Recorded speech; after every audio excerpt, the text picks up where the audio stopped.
Hello friends, welcome back to my YouTube channel study के। स्वागत है आपका आपके अपने और हमारे यूट्यूब चैनल स्टडी के में।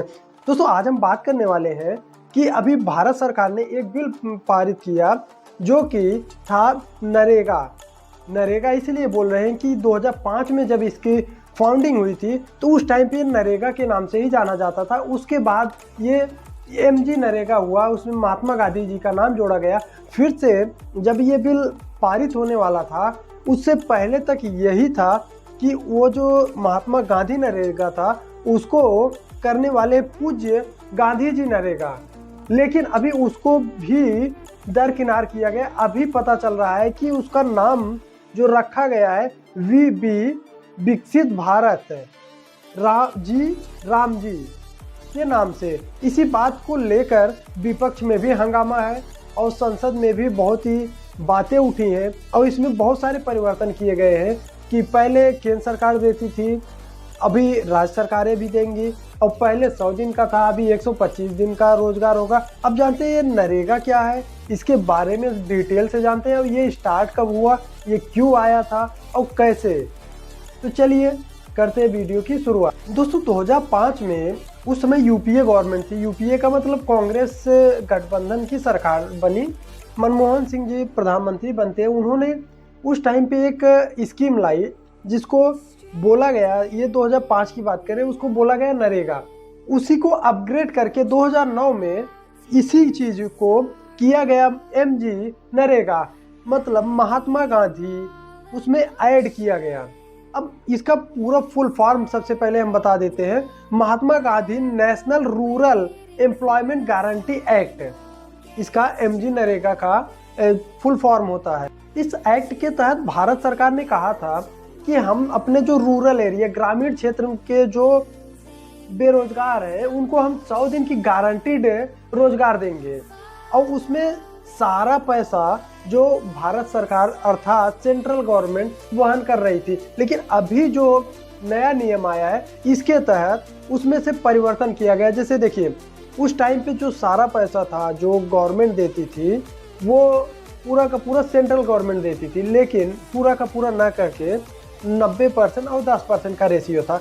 अभी क्या हो गया है, अभी भारत सरकार ने जो अभी बिल आएगा उसमें उन्होंने रोजगार जो 100 दिन का था उसको बढ़ा के 125 दिन कर दिया गया। और उसके बाद उसमें जो पैसा देने की बात थी उसमें से 60% सेंट्रल गवर्नमेंट देगी और 40% कौन देगा, स्टेट गवर्नमेंट देगी। ये सारे स्टेट की बात है। लेकिन जो आप ऊपर देखेंगे, अपने जो हिमालयी क्षेत्र है या ईस्ट जो पूर्वोत्तर भारत के राज्य हैं, वहाँ के जो राज्य हैं उनको ये सिर्फ 10% का रेशियो रहेगा। जैसे 90% सेंट्रल गवर्नमेंट देगी, 10% स्टेट गवर्नमेंट देगी। और अगर आप ये चीज़ देखें कि जो यूनियन टेरेटरी है वहाँ पे 100% 100% सेंट्रल गवर्नमेंट देगी। अब देखिए, जो मैंने यूटी की बात की, union territory, maximum union territory में क्या है कि सेंट्रल गवर्नमेंट का डायरेक्ट इन्वॉल्वमेंट है। मैक्सिमम की बात मैंने की तो सिर्फ दिल्ली को छोड़ दिया जाए और उसको जम्मू कश्मीर को छोड़ दिया जाए, 2 स्टेट को छोड़ दिया जाए, तो इसके अलावा वहाँ पे राज्य की कोई सरकारें ही नहीं है। तो इसलिए इस चीज़ के लिए किया गया है कि जो यूटी है वहाँ पे सारा का सारा पैसा सेंट्रल गवर्नमेंट देगी।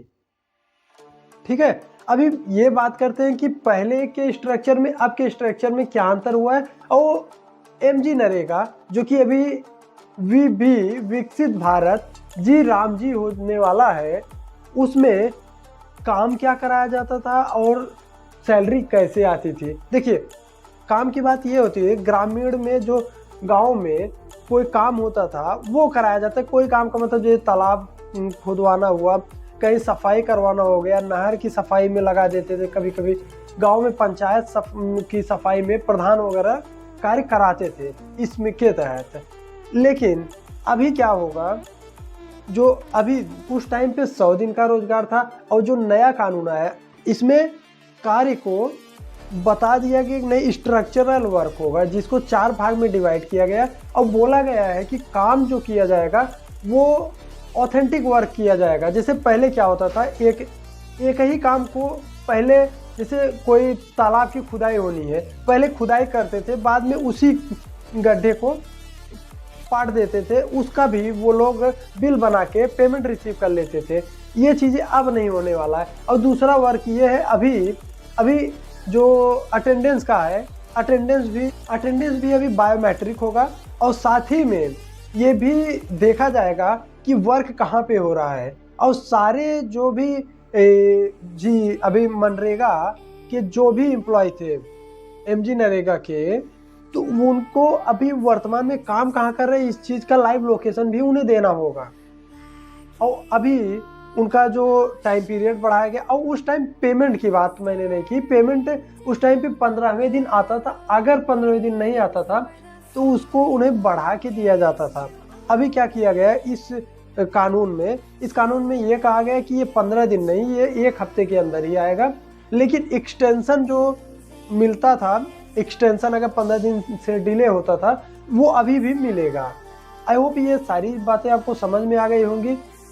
मिलते हैं अगली वीडियो में, तब तक के लिए